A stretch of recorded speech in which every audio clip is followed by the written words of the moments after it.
I don't think that it's any coincidence that the risen Jesus stepped out from the tomb into a garden. Gardens have a very significant place in the Bible.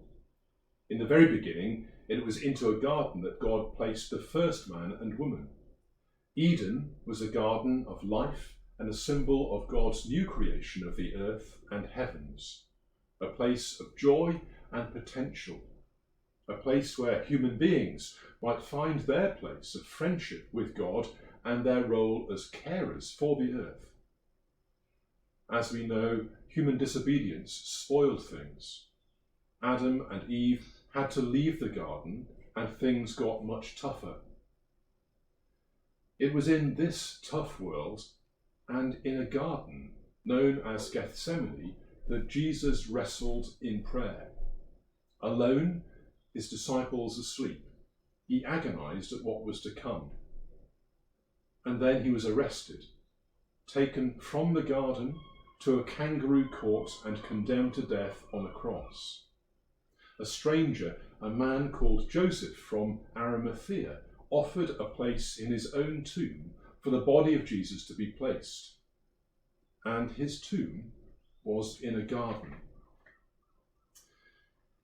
In the strange times in which we are living, confined for many hours of the day to our homes, many people are discovering or rediscovering the blessing of their garden. Or, if they do not have a garden, the opportunity given during a daily walk, or the view through a window, or by the scent of spring flowers and the song of the birds, to be reminded of the faithfulness of God in the renewal, the rebirth of his creation. How well God planned things when he caused the resurrection to happen in a garden. Mary, overwhelmed with joy, at first mistook Jesus for the gardener, which he wasn't. But then again, perhaps he was. The new Adam, the one who had come to renew the garden of God's world and to show by his example what we need to do to play our part in bringing God's love and peace to a disordered world. Right now, things seem very disordered. There is anxiety all around. Many are fearful. Nothing is normal. We don't know quite when all this will end.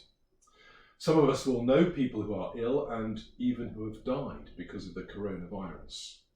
Perhaps we are ill ourselves. But we do know that God is with us. How do we know? Because of the resurrection.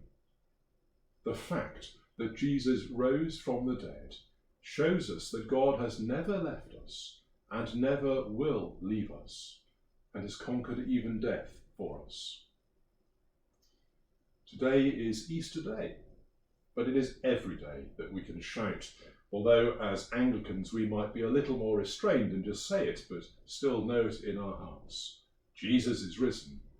Alleluia. And it happened in a garden.